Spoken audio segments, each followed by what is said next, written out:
राज्यपाल जी का अभिभाषण सरकार का एक दस्तावेज होता है। एक साल का सरकार का कार्यकाल पूरा हुआ और एक साल में सरकार ने किन किन योजनाओं पर काम किया, किस किस क्षेत्र में काम किया और हिमाचल के विकास के लिए किस प्रकार का सरकार का योगदान रहा, इन बातों का जिक्र महामहिम राज्यपाल जी के अभिभाषण में होता है। और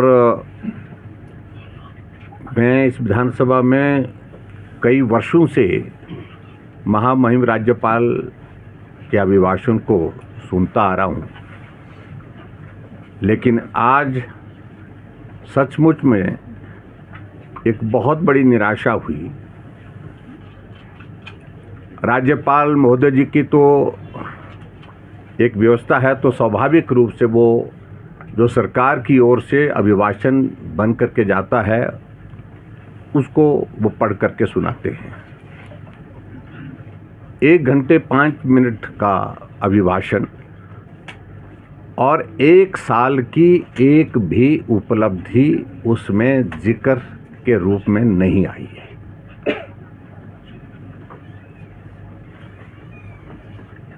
और सरकार का 5 साल का कार्यकाल में से 1 साल निकल गया है, यानी कि 14 महीने निकल गए। लेकिन उपलब्धि के नाम पर अभी भी हिमाचल प्रदेश की सरकार को अगर हम पूछें तो जवाब कोई नहीं है। उपलब्धि के नाम पर शून्य है।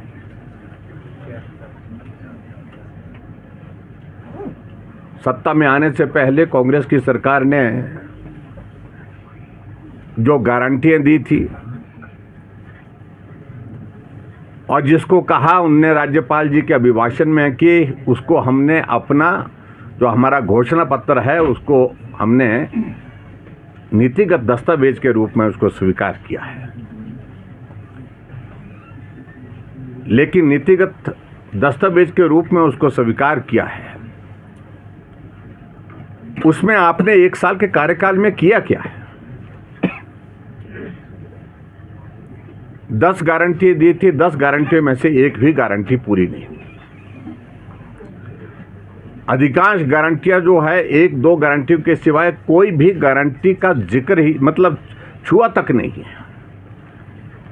तो प्रश्न पैदा होता है कि क्या कांग्रेस पार्टी ने, क्या सुक्खू की सरकार ने हिमाचल प्रदेश में चुनाव से पहले जो गारंटियां दी थी उनसे अपना किनारा कर दिया है? क्या वो छोड़ दी है? क्योंकि इस दस्तावेज से तो यही लगता है कि उन गारंटियों का जिक्र जब है ही नहीं कि हमने काम क्या किया, तो इससे सहज रूप से एक आदमी महसूस कर सकता है कि गारंटियां पूरे होने की ना गुंजाइश है, ना इनकी मनस्थिति है, ना ही बस की बात है। और ऐसी सूरत में इन गारंटियों का जिक्र करना ही छोड़ देना चाहिए। ये इस दस्तावेज का एक बहुत बड़ा संदेश है।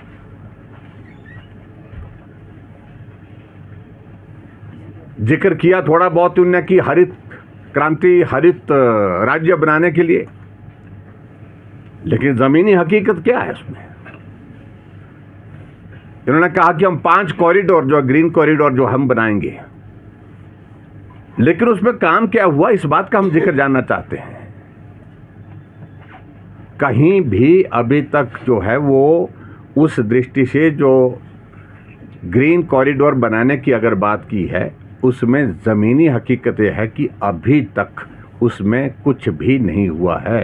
प्रोग्रेस के नाम पर, प्रगति के नाम पर शून्य है। जिसको उनने पहले फेज में लिया है, जिनके अभिभाषण में, महामहिम राज्यपाल जी के अभिभाषण में सबसे पहले उसी का ही जिक्र किया।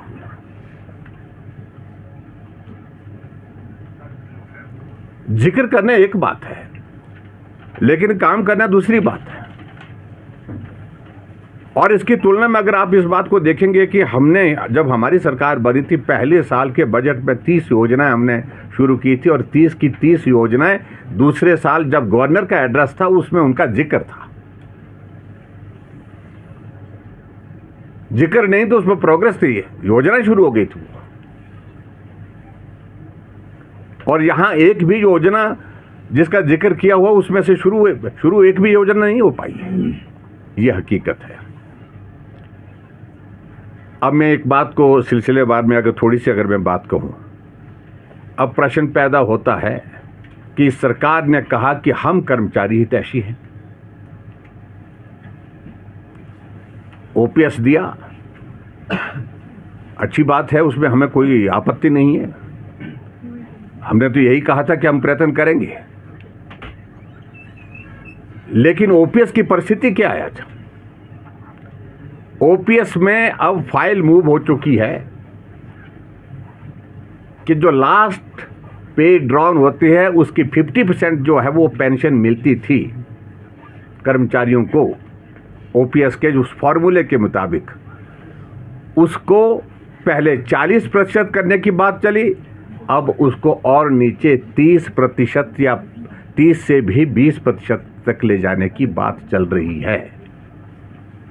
अब कर्मचारी भाइयों से मैं विनम्रता से इस बात का अनुरोध करना चाहूँगा कि क्या इस ओपीएस को अगर 20% पे लाएंगे वो